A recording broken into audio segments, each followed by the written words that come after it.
you've probably all heard of the Pareto Principle, which says the top 20% of your customers bring in 80% of your profit. And so I think we would agree with that. And it might be that they're bigger or they're nicer or they're more profitable or you get a good price for them, whatever it is. So we've got our top 20%. Now, then we've got the other 80% of our customers who only bring in 20% of our profit. It has to be like that because that's the 100%. Think of that as £100 of profit. Okay, so £80 comes from your favorite 20% of customers. It might only be one customer, or it might be a small number. If you've got 100 customers, it'll be 20 of your customers bringing you £80. And these other ones, all these other ones are only bringing you £20. Now, let's have a closer look at these ones here. They're still profitable, but let's look at them more closely because we can divide them down. So these 80% who bring us 20% of our profit, what's probably happening is that these ones are bringing in £30. These ones are bringing in nothing. And these ones are loss making. They're bringing in -10. So the total from this group, we're getting +20. We've got 80 over here, of course. And I bet that you've got some loss-making customers. And I'm just looking at some of these comments coming in. Combined price increase implementation with value calculation. Ooh, yeah. Well, I'll come to that a bit later, I think. Yeah. How do you work a few days a week, Chris, with the amount? Yeah, right.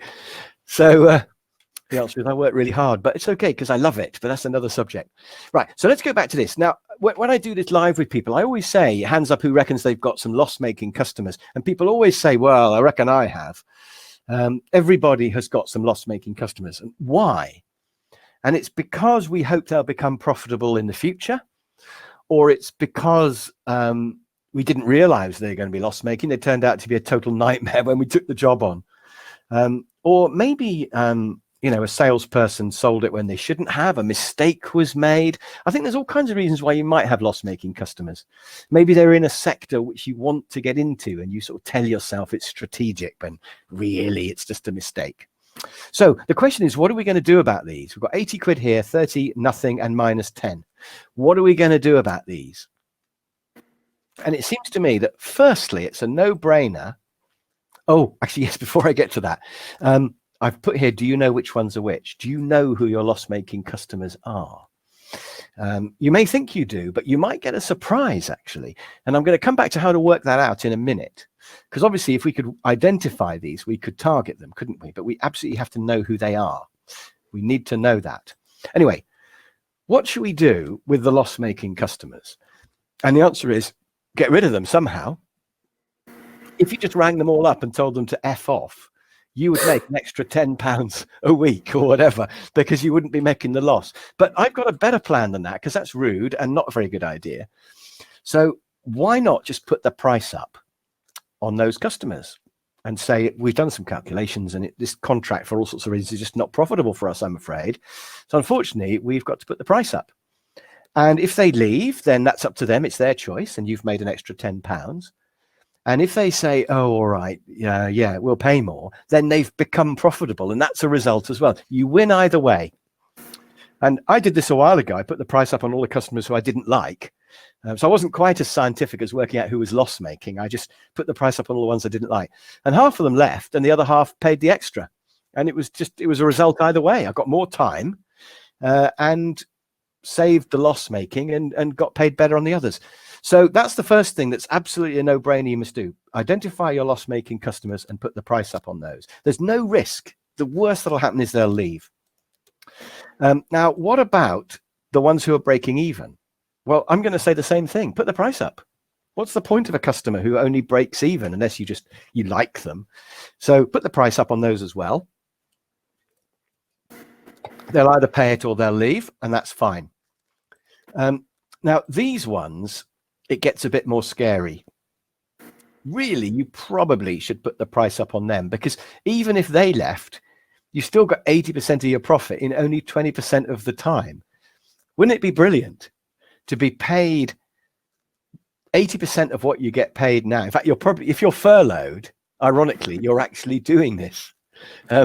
Because if you're furloughed, you're being paid 80% for doing absolutely nothing. So that's a good deal. But in terms of customers, it's the same sort of thing, isn't it? If you just got rid of all of this, You could earn 80% of what you earn now and only do 20% of the work. You could work 1 day a week. So that is a no-brainer. So I don't think you've got too much to risk by putting the price up on these ones. But if that's too worrying, at least tell me you'll do it on these. And that's, that's well doable, isn't it? So that's another way of looking at all this. Prices up, basically. A couple of other thoughts. You could think about tradables. So you could start saying that they've got to order more in one go. They've got to order further ahead. The meetings are going to be at your place rather than theirs. There might be all kinds of other things apart from just what you're doing and what the price is. You might be able to make the deal better. Maybe they pay up front or whatever. So there are all sorts of tradables as well as just price. I wanted to mention that. And you need to have walk-away power. So if somebody won't pay your price, you need to have the strength to just say, well, in that case, forget it. And that means having a certain amount of mental power, but also having systems so that you know what your walk-away point is. And if you employ salespeople, they need to know at what point they're going to walk away as well. So you have to have rules for that. You have to measure what's going on. And if you've got a full pipeline of customers, then of course it makes it much easier to say, well, if you won't pay, that's okay, because we've got other customers. So that will make you feel stronger. And getting a full pipeline, that's a whole other subject. But really, even if you don't have a full pipeline and you feel very weak, you should still put your price up on the ones that break even or are loss making.